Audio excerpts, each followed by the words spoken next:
The library was emptier than usual, especially for a planet-sized library. But the man browsing through the aisles was unfazed. He often had more important things to worry about and focus on, but this time it was finding the right book. He didn't know what book, and he knew he wouldn't until he sensed its presence, but it was yet to be seen. The book would find him, rather than him finding the book. Dr. Moon was considered the guardian angel of the library, with him thwarting evil threats from destroying the planet numerous times, or attempting to utilize the all-powerful knowledge within the library to their advantage. There was no stopping him, and nobody questioned him. After all, he has a reputation. Some say he is ancient, some say he has seen the beginning and ending of the universe, and some say he is just a normal bloke. But nobody knows who he really is, not truly. People from all around ask the age-old question, Doctor Who? But that knowledge is hidden, and for good reason. After all, the Doctor understands the importance of knowledge, and what can happen if certain knowledge gets into the wrong hands. That is why he defends the library. But it was the knowledge of what he would become, his destiny, that kept him at the library. This is a tragic tale of a Time Lord titled the Doctor, now known as Dr. Moon, and this is the night before he sacrificed his life.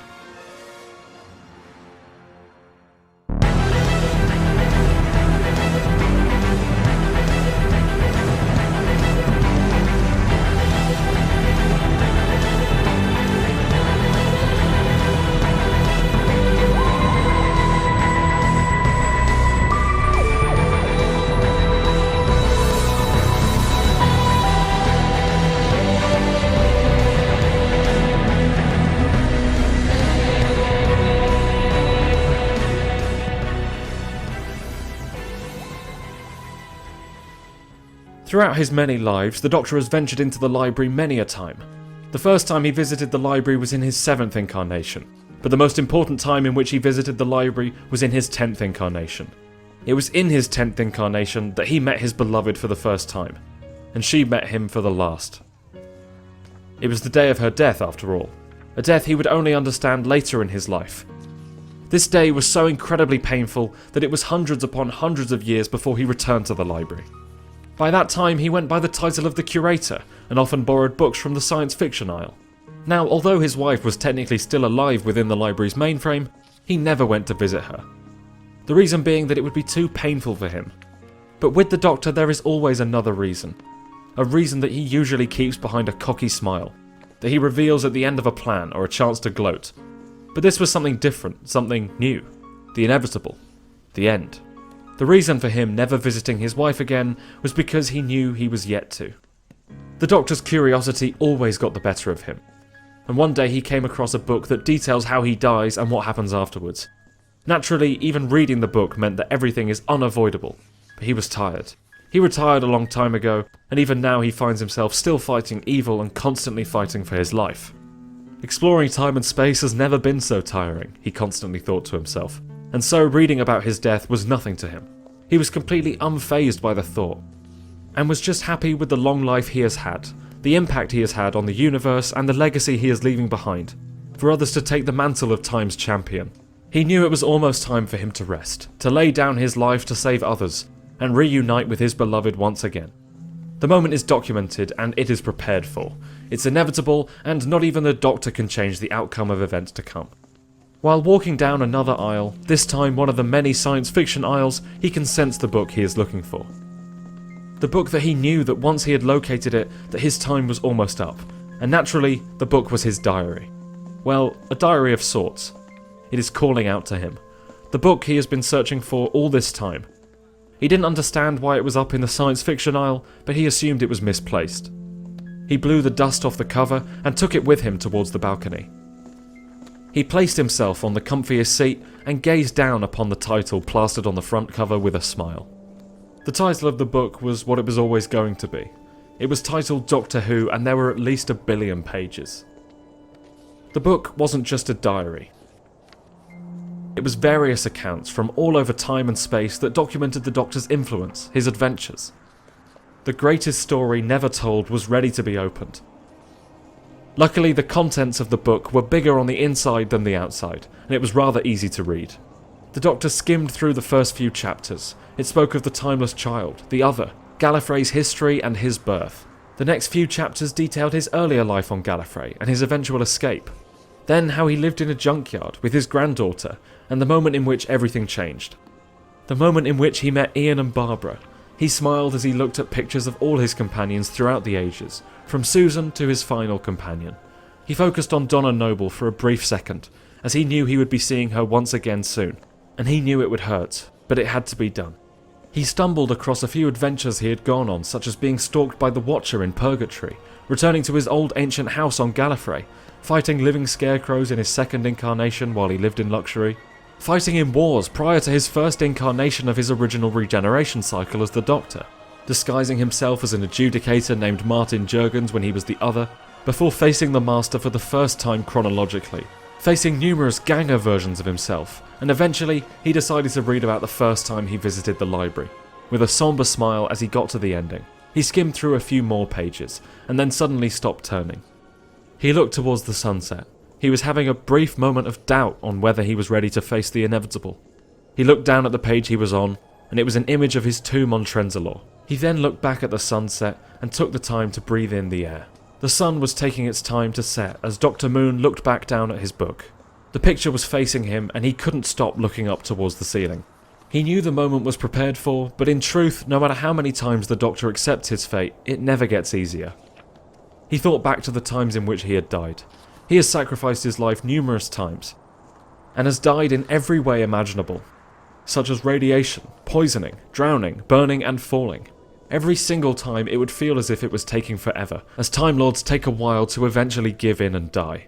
He looked back down at his book and saw his many faces, from when he worked for the Division, from when he was a fugitive, being half human and living life on Earth, being a founder of Gallifrey known as the Other, and running away. He was always running away. The diary he was reading was obviously not all in the correct order, as it constantly overlapped itself, and there were events that coexisted with other events. No matter how many contradictions there were, he can remember them all. He skimmed through more pages and laughed as he read about the time he travelled with Santa Claus and Robin Hood. He was scared by a pop-up of the Minister of War, and smiled as he saw a picture of him in his 12th incarnation, visiting Brighton Pier with Perkins, Duggan, Ray, Sally Sparrow, Elton, Shona and Nardole. What a team, he thought to himself, thinking about a few of the adventures they had had together. He skimmed through a few more pages, and he got to the time in which the Master destroyed Gallifrey, and revealed that the Doctor was the Timeless Child. The Master had a habit of going into the Matrix and revealing secret incarnations of his, the Doctor thought to himself with a slight frown. In truth, he still didn't know if there were any more of him out there. Perhaps there might be, somewhere, he thought to himself. He continues to read as he looks at the pictures of the 13th incarnation, within a prison cell. A picture of his old companion Dan, brutish Sontarans, terrifying weeping angels, Cybermasters, Zygons and Time Lords. Dr. Moon then took a break to have some tea and crumpets. While sipping his tea, he begins to think of all the adventures he had had in his current incarnation, fighting off a horde of Daleks from annihilating the first book in existence, preventing all-out war by guiding the Cybermen, who were now a political party, ending a war between the Sontarans and the Rutans, fighting the Master for the last time, creating a supernova, facing the Emperor, although he can hardly remember that, and the time all of his incarnations saved Gallifrey. He skims through the many pages and stops to focus on the time in which he took the mantle of Merlin.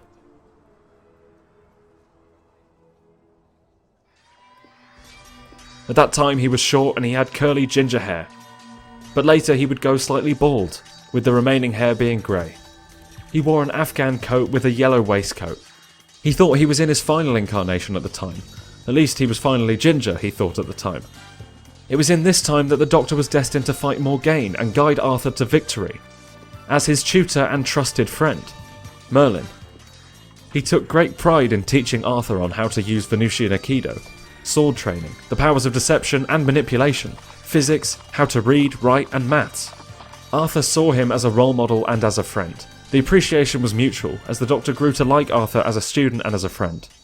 In a way, Arthur was his most recent companion, and he wished he could show Arthur the universe, as he had done with previous companions. But the tragedy of their friendship was that the Doctor knew what would happen to Arthur, and the moment he was preparing him for. He was seen as a wizard and a trickster by the natives of this dimension, because of his advanced knowledge and expertise in manipulation. He was very well known and feared by Morgaine and her troops. He could easily traverse between his world and Arthur's, but he chose not to most of the time. He took it upon himself to travel back to his universe occasionally and create the Arthurian legend, and made sure to document it for when his 7th incarnation would have to deal with the outcome of his experience in this alternate Earth. Merlin fought in many battles against Morgaine, alongside Arthur. He watched as Morgaine destroyed worlds in the sky, and began to wonder if Arthur had any hidden sorcery skills, such as his wicked half-sister, but no powers availed. The Doctor and Arthur were a seemingly unstoppable force, as they battled numerous foul creatures and sent to hunt them down, all manifested by Morgaine, such as the Carrier Knights of this universe, the angels from Lucifer, and the Could-Have-Been King. Without the Doctor, Arthur would have been dead a long time ago, and Morgaine would have ruled with an iron fist, declaring war on this universe, and eventually destroying the Doctors. It was eventually time in which the Doctor knew he would never see Arthur again, and it broke his heart. He couldn't reveal that this was the day in which Arthur was destined to die, but he could say goodbye in a way that didn't give it away. He just smiled as they rushed into the battlefield, with a look of determination on their faces. The final battle was one of the bloodiest battles that the Doctor had ever fought in. There was one point in which he thought his death was going to be then and there, but he continued fighting. He knew he had to complete the cycle, and set up events to come, and for him, events from his past. It was after their final battle that the Doctor made sure that Excalibur made its way back to his 7th incarnation. Dr. Moon distinctly remembers carrying Arthur within his arms, cradling him as he took him to his final resting place. A single tear ran down Dr. Moon's cheek as he continued to read. The Doctor left a note beside his old friend and student's body.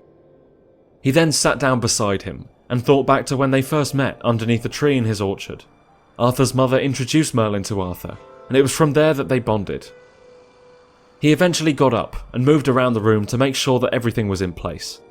The voice activation code and the booby traps were vital for the plan to be successful and the cycle of events to be complete. The Doctor took one last look at Arthur's body and made his way back to his own universe. It was in this time that he was back in his own universe that he decided to travel with a companion named Anna, who didn't last long due to Tegan coming back into his life and persuading her not to stay. Old companions of his had a habit of rushing into the console room and returning once again. They were either furious, skeptical of his good intentions, or wanting to dismay anyone from joining him. After Anna decided to leave, he became known as the Flying Dutchman, a well-known and feared data pirate throughout time and space. He then travelled with a companion named Gwyn, and eventually ended up trapped on Earth for an unfathomable amount of time.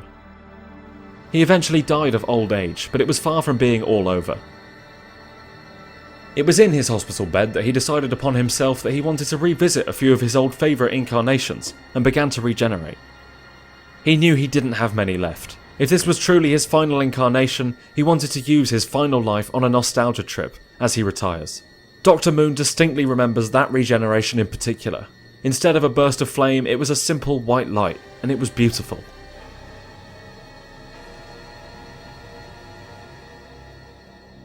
Hello, I'm the Doctor, but probably not the one you were expecting. He remembers looking in a mirror and feeling his face. It was a face that he instantly recognised at the time. It was the face of his 4th incarnation, but much older. He loved it, and it was as he walked out of the hospital in London that he decided on what his new job and title should be. He now called himself the Curator. He had always wanted to own an art gallery, and thought to himself that he would be a great curator. The art gallery business went well for him, and there were times in which he couldn't help but get involved here and there, such as meeting Kate Stewart and Harry Sullivan once again, asking difficult questions to Ahila on Khan, visiting Brigadier Lethbridge Stewart many times and sharing a drink with him as his hospital bed, before giving him one last salute, talking to his 11th incarnation and giving himself hope, visiting Evelyn Smythe and attending a few of her lectures, or meeting Liv Chenka and Helen Sinclair once more.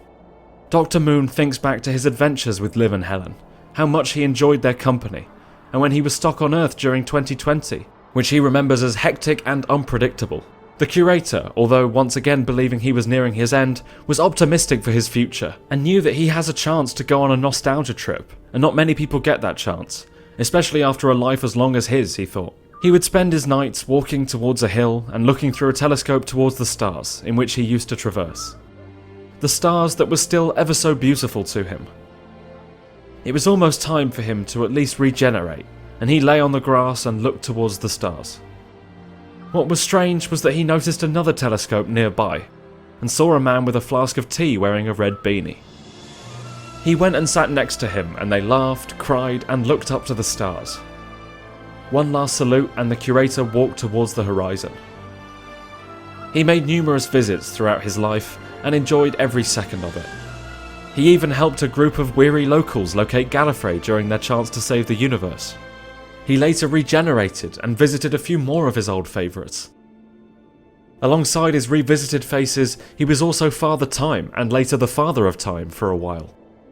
Furthermore, he had a few new faces in between, such as the time he lived in Wales as a beekeeper named Goronwy.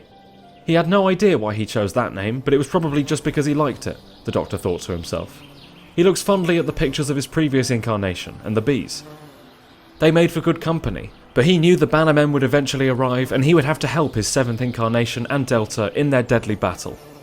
He had so much fun in that incarnation, and often spent time pranking Torchwood or sending honey to some of his closest friends as a gift. Sometimes he would look up to the stars and spot a little blue box flying around Wales, mainly Cardiff, as it was always a favourite destination of his. Soon his time in that incarnation came to an end, and he regenerated a few times after that. Eventually, when he reached his current incarnation, he knew his time was almost up. He was certain of it this time. Dr. Moon turns to the last chapter and it remains unfinished. He reads up to the moment he is currently experiencing and stands up. He walks towards the balcony and looks out to the horizon. The sun was no longer in his sight, and only the moon remained. He knew it was his time. Soon it would be a new day, and on that day, the Doctor will have one thing on his mind. Stars. In the end, he hopes there will be stars. His last thoughts as he begins to move away from the balcony are of when he was a time tot and he was looking up at the stars with his old friend the Master from the River Leith on Gallifrey. They were simpler times, and times that the Doctor would often miss. The Doctor leaves the book on his balcony and walks towards his TARDIS, which was hiding in the corner of the room. He leaves the book open on the last page, and the wind blows across it, revealing a hidden page at the end. The Doctor never did like last pages, so he had never bothered to check. On said page is a picture of a silhouette, shrouded in darkness, with his daughter in his hands as he sits on his throne. Dr. Moon has accepted his fate, as he sets the coordinates to answer thousands of incoming distress calls, from within a war against every monster imaginable that the Doctor has almost definitely fought.